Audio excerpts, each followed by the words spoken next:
Mike, it's going to be 18th, the 18th season for Sid here in Pittsburgh. I believe that passes Mario for the most all time. I think it's also tied for second in Pittsburgh sports history period behind Willie Stargell with the Pirates.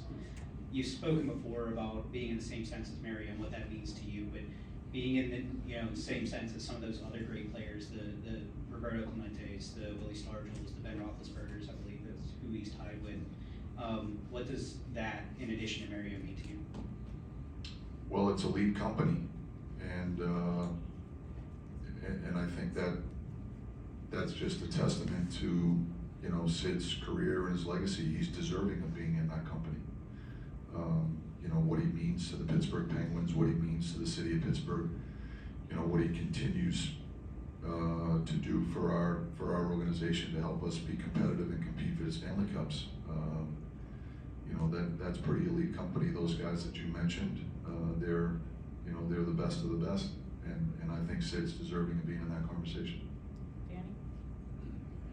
Mike, last week Todd Reardon referenced expected goals when he was talking with us. Some of the public expected goals models showed that you guys went from one of the best finishing teams in the league to one of the worst finishing teams in the league.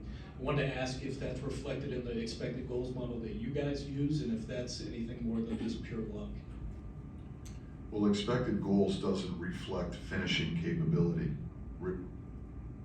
Expected goals reflects the process of generating a high quality scoring chance, and obviously the higher the quality chance, the bigger the influence on the expected goal. So I don't think I don't care which model you're looking at. My understanding of it is that it kind of teases out whether the puck was in the net or not, and I think that's really the finish part of it, right?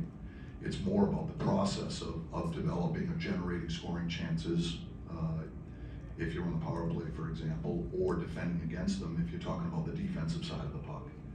So we spend a lot of time, we have a lot of time for expected goals. We have our own internal models, and we talk with our analytics department with respect to that, and how we, the types of values we place on certain things that influence that. But I think what Todd was alluding to is that the process of generating scoring opportunities on the power play was pretty effective. The numbers were similar in the last two seasons, and yet, 2 seasons ago we were top 5 in the league, and last year we were, bottom half of the league. And so at the end of the day, as a coach or a coaching staff, what we're trying to look at is the process. We can't always control whether the puck goes in the net or it doesn't go in the net. And so our feeling is that these guys, from a process standpoint, did a really good job in generating the looks and the opportunities that are necessary to have an effective power play. If that wasn't the case, then then there might have been a more drastic course of action from our standpoint, from a coaching staff standpoint. But I think that was part of the discussion that Todd was, without being there, without putting words into his mouth. I think that was, because we've had that conversation as a coaching staff in the off season when we were looking at our power play. We were discussing our power play and how we could help improve it, or even assessing it. And I think that's an important aspect of what we do as a coaching staff is we've got to assess the different aspects of our game the right way. And you can get fooled if you're not diligent in how you assess the different aspects of your game, whether it be the power play, the penalty kill, and things of that nature. And there's a lot of noise that you guys create, quite honestly, around all these things. So we try to assess them as objectively as we can, and then we try to make the best decisions around that. Mike, too, if I may, just first, status quo for Teddy Bluger. Yes. And in practice today, you work on special teams. One of the penalty kill drills, or with one of the penalty killers, I think Ryan Palin, you had him drop his stick and try to defend. That's maybe not the most frequent situation in hockey, but it can be critical. Just how important it is to be prepared for it. And is there any specific instructions on what you give to your players if they do, or if they are in that situation, I guess?